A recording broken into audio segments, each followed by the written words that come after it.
Háblanos, Señor. Queremos oír de ti. Instrúyenos, Señor. Necesitamos de tu guianza. Úsame, Padre, para tu honra y tu gloria. En el nombre de Jesús. Amén. Marcos 16, 1 al 14. Marcos 16, 1 al 14.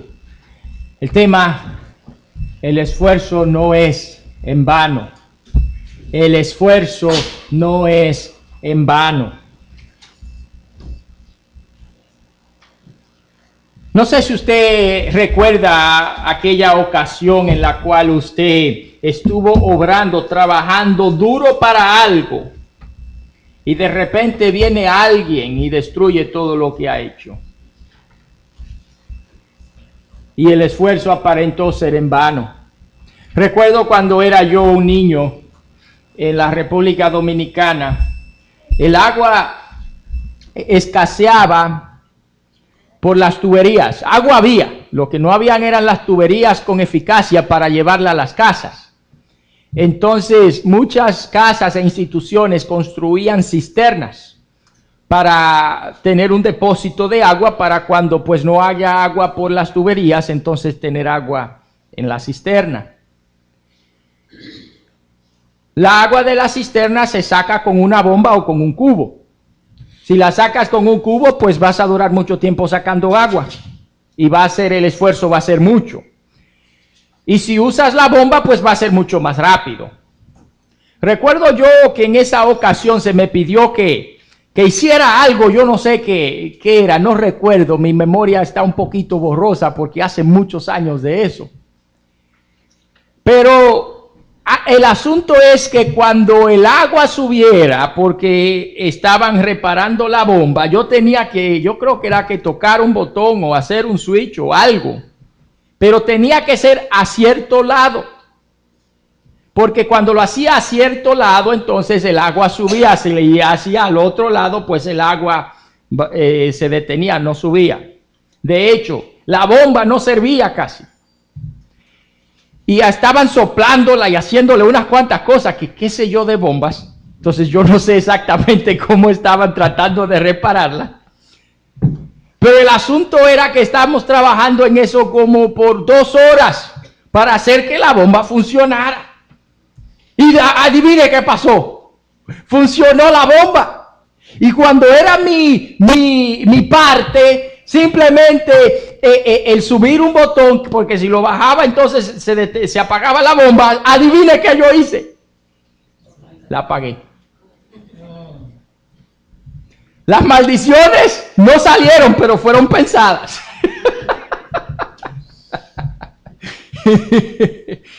Porque todo el esfuerzo fue en vano. Todo el esfuerzo fue en vano. El esfuerzo en nuestro caminar con el Señor, el esfuerzo de nuestra integridad, mis hermanos, no es en vano. Marcos 16, 1 al 14.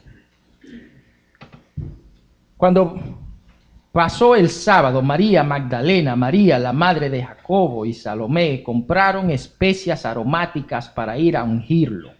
Muy de mañana, el primer día de la semana, vinieron al sepulcro recién salido el sol, pero decían entre sí: ¿quién nos removerá la piedra de la entrada del sepulcro? Pero cuando miraron, vieron removida la piedra, aunque era muy grande. Cuando entraron en el sepulcro, vieron a un joven sentado al lado derecho, cubierto de una larga ropa blanca, y se asustaron. Pero él les dijo: no os asustéis. Buscáis a Jesús Nazareno, el que fue crucificado, ha resucitado, no está aquí. Mirad el lugar en donde lo pusieron. Pero id, decid a sus discípulos y a Pedro que él va delante de vosotros a Galilea, allí lo veréis como os dijo.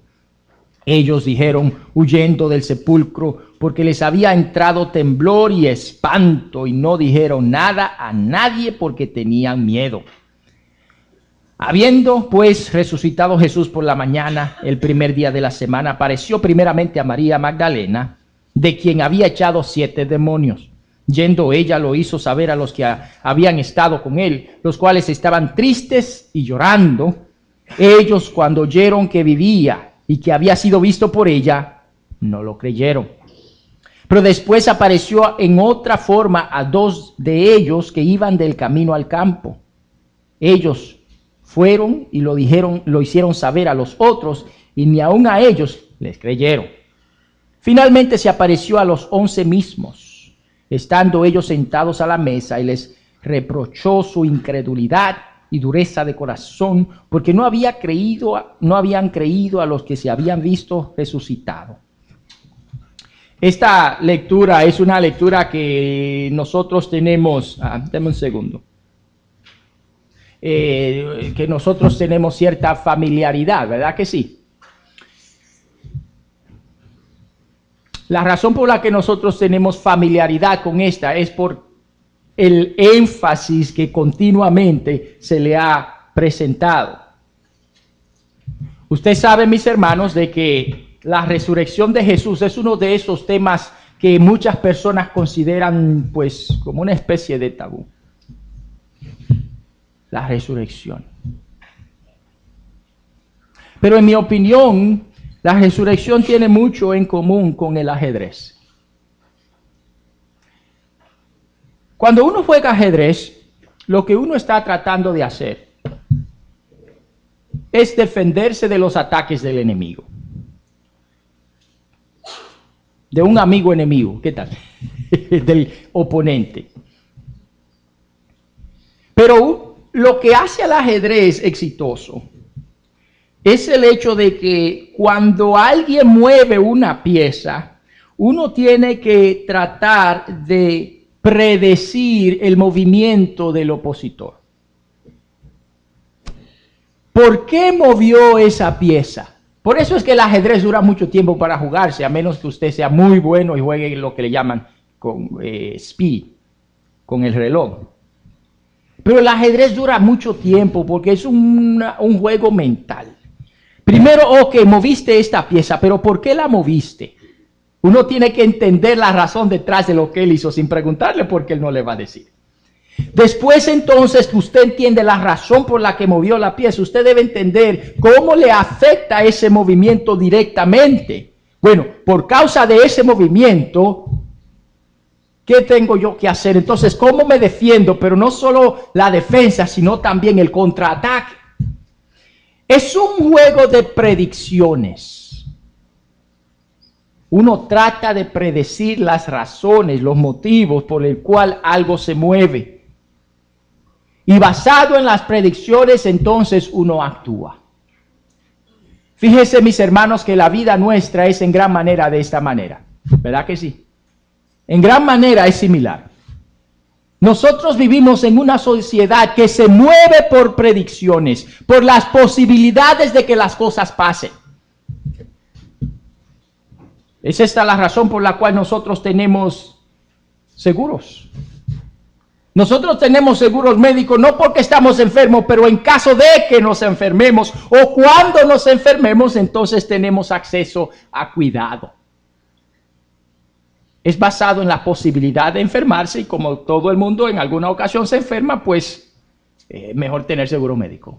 Pero lo mismo pasa con seguro de casa, con seguro de carro, con seguro de vida, con seguro de todo. Uno está actuando basado en predicciones, en lo que posiblemente vaya a pasar. No en lo que ha pasado, sino en lo que posiblemente ha de pasar. Y es esta la dificultad que nosotros tenemos con la creencia en la resurrección de Jesús. Porque ¿cuál sería la probabilidad de que una persona que muera regrese a la vida? Si nosotros hablamos de probabilidades, pues ¿cuántas personas conocen ustedes que han hecho esto? Pienso que la creencia en la resurrección sería mucho más fácil si, por ejemplo, fuese en la naturaleza humana el morir y volver a la vida y morir otra vez. Porque ya habría experiencia detrás del acto. Pero el hecho de que nosotros morimos y a la vida física no regresamos, por lo menos de acuerdo a nuestra experiencia terrenal en el momento, la resurrección o el tema de la resurrección cambia en nuestra mente y se dificulta su creencia. Y también lo hacemos por la actitud nuestra hacia la vida y la muerte. Ustedes saben, mis estimados, que el tema de la muerte no es un tema muy frecuentemente hablado. Mi esposa me preguntó hace como 3 años, tal vez 4, oye, cuando te mueras, porque hay que hablar así, porque yo me voy a morir, ¿en dónde quieres que te entierren? Y yo, qué buena pregunta, ¿no? ¿Se ha preguntado eso usted? Pues mi familia vive en la República Dominicana, pero yo tengo familia aquí también. Cuando te mueras, ¿a dónde quieres que te entierren? Me preguntó. Y yo le dije, pues yo no tengo idea, déjame pensarlo. Y me preguntó como hace un año, no, unos 2 meses o 3. Me preguntó otra vez. Es una pregunta importante, porque imagínese usted, la gente se muere. Cuando esto te pase, ¿qué quieres que hagan? Eso es obviamente suponiendo que yo me voy a ir primero, ¿verdad? Pero obviamente nadie sabe cómo va a ser el asunto. Pero nosotros evadimos temas como esto, ¿verdad? Estos no son temas comúnmente hablados. Fíjese usted que tenemos como unos 3 o 4 años para charlando al respecto y hasta ahora fue que le di una respuesta. El tema de la muerte es un tema comúnmente debatido por el simple hecho de la incertidumbre, porque realmente no conocemos a cabalidad todo al respecto concerniente a las experiencias humanas. Experimentalmente nosotros no sabemos. Experimentalmente nosotros no sabemos lo que pasa. En otras palabras, nosotros no hemos tenido ninguna experiencia de lo que pasa después de la muerte. ¿O sí? Y de ahí viene entonces ese despegamento nuestro concerniente a la muerte, y de ahí se viene también el hecho de que muchos de nosotros le tememos a la muerte. Muchos dicen que venga Cristo, pero ¿qué tal tú ir a Cristo? Yo quiero ir al cielo, pero no ahora. Y se han dado cuenta ustedes, mis hermanos, que nosotros oramos por sanidad independientemente de la edad del individuo. El individuo puede tener 99 años o 100 años, le da gripe, Señor, sánalo. Pero si nosotros realmente conocemos, entendemos, abrazamos la realidad de la muerte y de lo que pasa después de esta, ¿habría temor alguno a lo que pasaría después?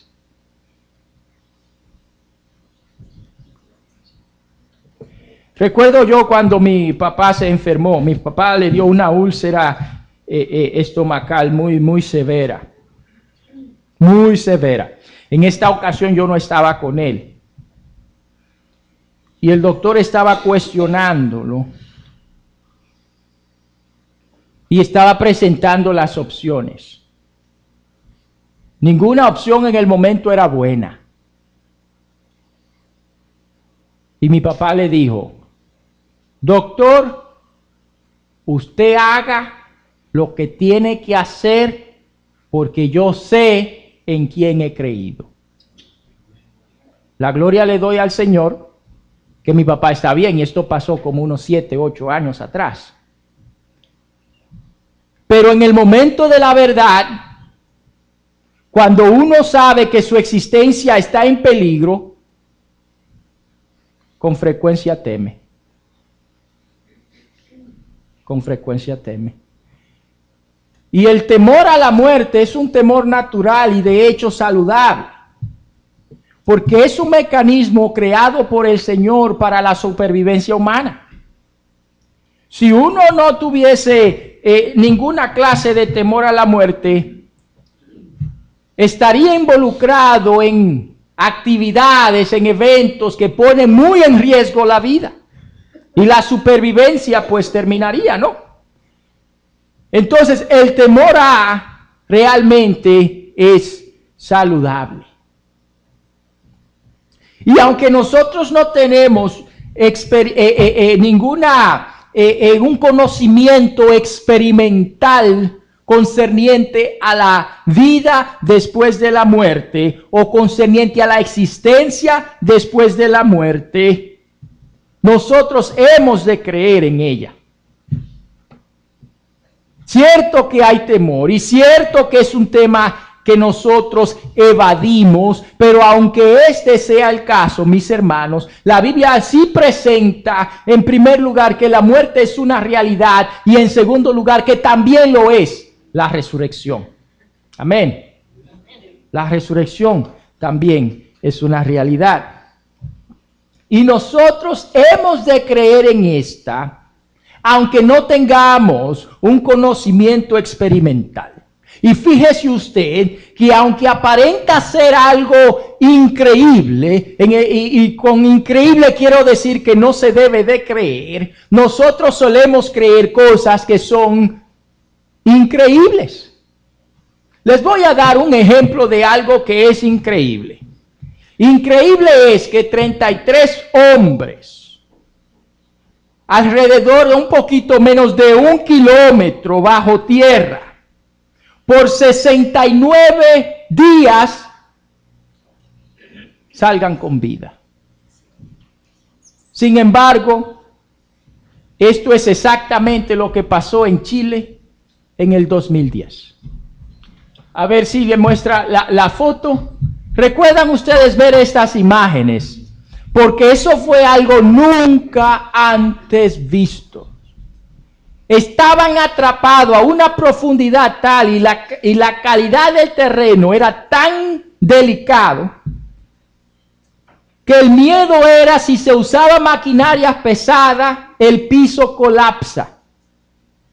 Tuvieron que utilizar, de hecho, crearon máquinas para esta situación, porque no existía ninguna maquinaria para poder escarbar el hoyo para sacar a la gente por la clase de terreno y la condición de este.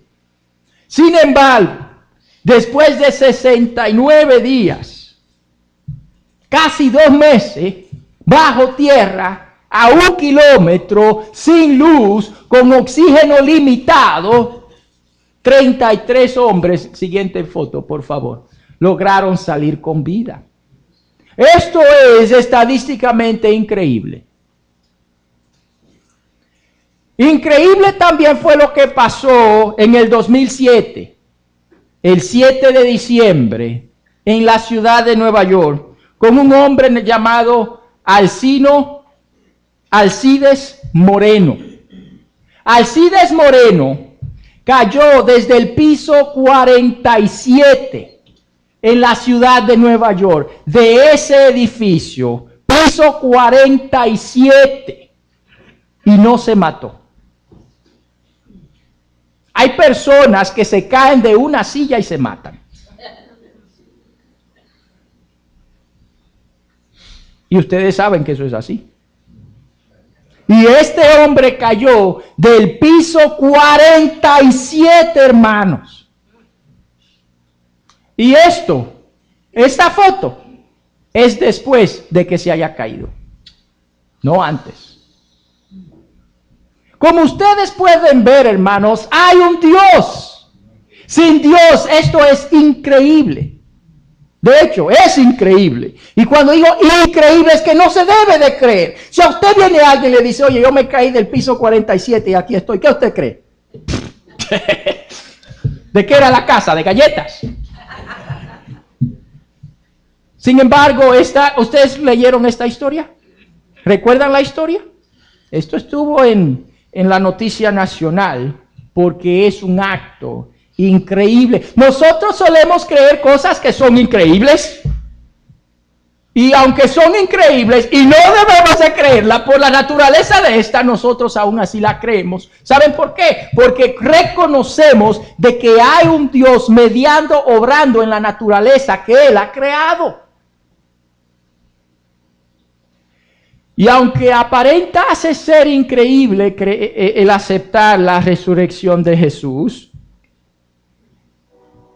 de hecho es creíble.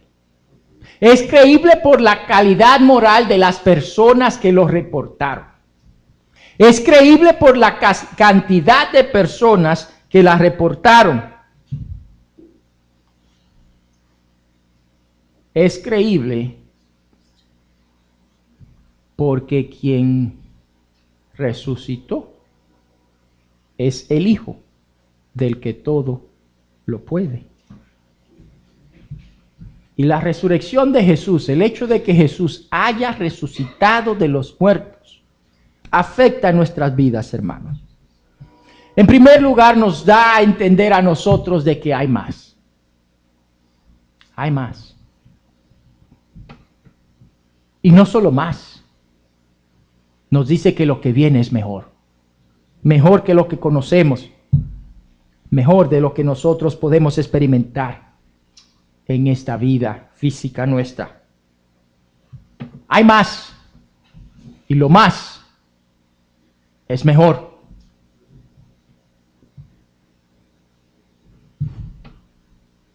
Por causa de la resurrección de Jesús, nosotros hemos de abrazar la esperanza de la nueva vida. En Cristo somos una nueva criatura. Y la vida nueva, el nuevo nacimiento, que es vida eterna, inicia desde el bautismo y continúa después de la muerte física. Y note que digo muerte física, porque el que vive y cree en Jesús no morirá jamás, dice las Escrituras.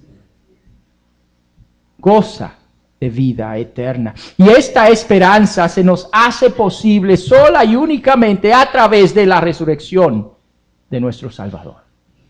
Cristo resucitó y Él ha prometido que todo aquel que vive y cree en Él también lo hará. El momento vendrán y las trompetas sonarán, y cuando suene, mis estimados, todo ojo verá a aquel que fue traspasado, y los muertos en Cristo resucitarán primero, dice Primera de Tesalonicenses. Hay vida, hay esperanza, esperanza de que hay más. Y esta esperanza ha de motivarnos, hermanos, a enfrentar las dificultades diarias con la frente en alto, sin perder el sueño, si es posible, porque hay más, y lo más es mejor. Pero también la resurrección de Jesús debe motivar a todo creyente a abrazar la vida cristiana y reconocer que vale la pena seguir a Jesús. Vivimos en una sociedad, hermanos, en donde lo más recomendable es no exponer su fe. El ser un cristiano, un creyente privado, en el sentido de que nadie más que le rodee sepa que usted sirve al Dios Todopoderoso. Porque el divulgar su fe va a ser una herramienta que puede ser utilizada en su contra. Y ustedes saben, mis hermanos, de que hay dos temas de los cuales nadie debe de hablar con personas que no conoce íntimamente, y aún así tenga cuidado al compartirla: política y religión. Por lo cual, la privacidad en la fe se ha divulgado. Y mis hermanos, cuando nosotros damos a conocer nuestro punto de vista, nuestros compañeros de trabajo comienzan a burlarse. Comienzan a darnos un tiempo un poco difícil. En la escuela, vivimos en una sociedad, mis hermanos, de que si los profesores saben de que usted es cristiano, o se burlan de usted, o lo consideran menos inteligente que los demás. En la casa, muchos de los familiares no conocen al Señor y por esta razón o nos desechan, o se burlan o nos critican. Pero el hecho de que nuestro Salvador resucitó de entre los muertos nos da a entender de que los padecimientos sufridos por causa de nuestra fe valen la pena, hermanos. Vale la pena aceptar, abrazar la vida cristiana. Vale la pena servir. Vale la pena ser justo. Vale la pena ser honesto, ser responsable, ser amoroso, aunque los demás no retornen bien por bien, sino mal por bien. Vale la pena seguir a Jesús, porque ese Jesús resucitó y prometió resurrección para todo aquel que cree en él. La vida cristiana vale la pena ser vivida porque aquel a quien servimos resucitó. Nosotros somos hijos de la resurrección. Y nuestro Salvador resucitado volverá. Y cuando regrese, el que se quede en vida será transformado y el que esté muerto resucitado. Y pasaremos la eternidad con él. Ciertamente la posibilidad de que esto sea cierto por causa de la falta de conocimiento experimental es mínima. Pues nuestros familiares y amigos queridos que han pasado de esta existencia a la otra no han regresado y para darnos la noticia. Pero nosotros tendemos a creer cosas que son mínimamente posibles, pero que lo son. Y aunque nuestros familiares no hayan regresado y nuestros amigos tampoco, el Rey de Reyes y Señor de Señores, quien también es el Señor de la muerte, sí regresó. Su palabra es confiable y la resurrección es nuestra. Como la resurrección es nuestra, abracemos la esperanza que la resurrección trae. Esperanza de que hay más y mejor.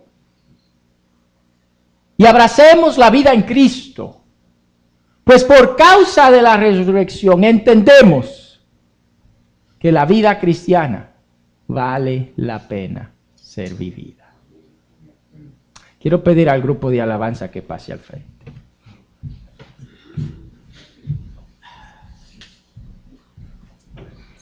Y a usted le invito en esta mañana, mi hermano, a que abrace esa esperanza. Esta vida es dura. Y con frecuencia llena de cosas que no producen placer. Con frecuencia experiencias muy difíciles. Pero hay esperanza viva en Cristo. Mientras cantamos esta canción, lo que yo quiero que usted, hermano, haga en este día es que abrace esa esperanza y se adueñe de ella. Mientras cantamos, yo también quiero, mi hermano, que usted se anime a continuar batallando la guerra de la fe, viviendo la vida de Cristo, la vida cristiana, que vale la pena vivir, porque Él vive y porque nosotros vivimos. No viviremos, vivimos para siempre. Abracemos esta esperanza y esta verdad mientras cantamos esta canción. Por favor, pongámonos en pie.